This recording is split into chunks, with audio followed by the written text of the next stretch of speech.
All right, guys. It's been another 2 weeks. So doing it looks like we're doing a bi-weekly no, sorry, a semi no, bi-weekly, yeah. Bi-weekly update. Um I think this is gonna work out better though, because nobody I don't know. It's more keeps you wanting more, and then you get a kind of a better feel for the how the progress goes after 2 weeks instead of just one. So that's my excuse for trying to make it seem like it's better this way. All right.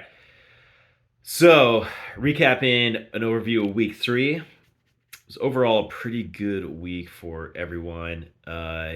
Almost every team had over 100 points. So, but obviously some still had more points than others, such as Claire, who beat up Pat. She put down 170 points to win the week and move into first place just after week three. Uh, and that was mostly thanks to 30 points from that Seattle running back, Ken Walker. So when Claire says hi, Ken, I'm guessing that's the Ken whose Mojo Dojo Casa house it is.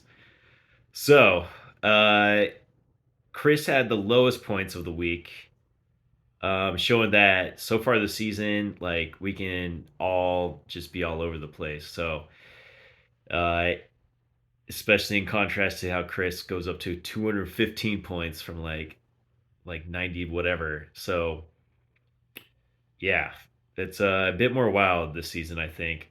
Even without me telling you on these recaps, I think it's pretty more. I don't know, whatever. It's more random, not as consistent, I guess. So and then there was a close game where Kelsey barely squeaked by Geri by like a point and a half.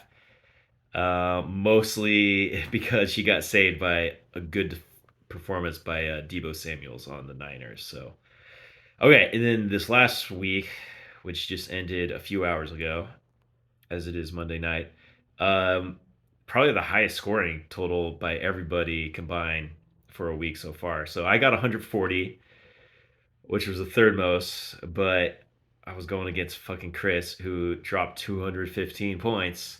So thanks, Chris.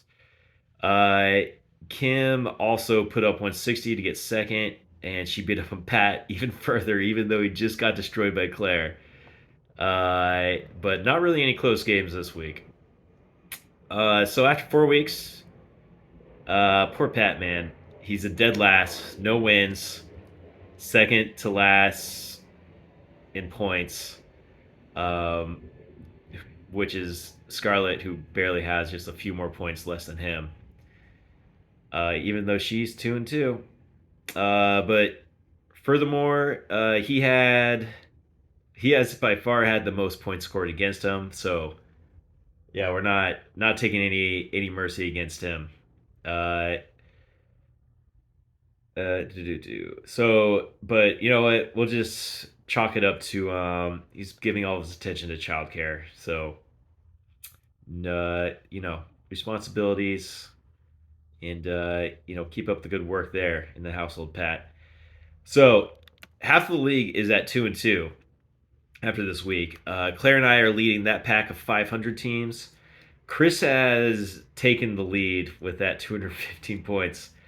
And basically, he's almost 90 points more than anyone else. And there's like a group of like four of us ish that are like around 490. And he's almost at 580. So Gaetano is in second, Kelsey is in third, although neither of them are really that impressive with points, but they have the least points scored against them for uh they're the bottom two. So and they're the only ones that have less than 400 points scored against them after 4 weeks. So other things to note, I was taking a look at who are the top scorers now that we're almost a quarter way through uh, the season. So, or actually for our fantasy season, we probably are, aren't we? I don't know how many total weeks we're doing anymore. Anyways, so the top four, Christian McCaffrey, who is with Geri. He has 110 points, the only one who has over 100 points so far. So, great job, Geri. We'll see if he stays healthy, knock on wood. And then second, this is a surprise, is Herbert, um, who Claire has. Then is Josh Allen, who Vanessa has. Tyreek Hill is fourth, the first wide receiver, and that is also Claire. So Claire has two of the top four scorers. Surprise number five, Jordan Love, the Green Bay quarterback, um, is giving Geri some love. Yeah, that was good. That was funny. Okay. And then seven and eight are both owned by Chris, and that's just Justin or Jordan Jefferson. What is it? Jefferson, whatever. The Minnesota guy, you guys know. And then the Cowboys are number eight out of everybody. So if you took away Cowboys defense and made them a regular defense for Chris, again, he would be right back in that leading pack with everybody.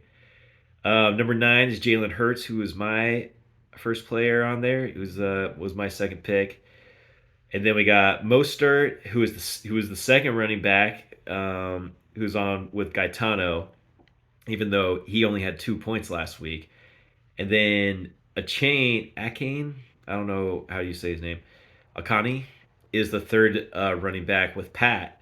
So the second and third running back with most points are both on the same team, Miami.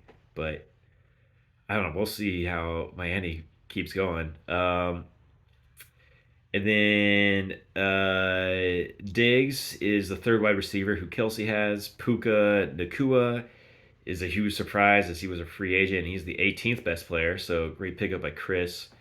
The first kicker is Jake Elliott, who I have, and he's number 38 on the list of players. So tight ends are all, there's actually, none of them are like jumping out. Kelsey and Kittle aren't really like scoring huge numbers this year. Um, but there's like a group of like 7 to 10 that are putting up like fairly decent numbers, but none of them are like scoring over 40 or like over 11 points on average a week, but a lot of them are right near 10. And so, man, it's only just fell in my kitchen. Who cares? Maybe this is my last video. All right, that's all I got. Yeah, 7.5 minutes. Cool. Well, hope everyone is having a good time. I still have not watched a minute of an actual game so far, and I don't really care if I do. So, all right, guys, have a good one.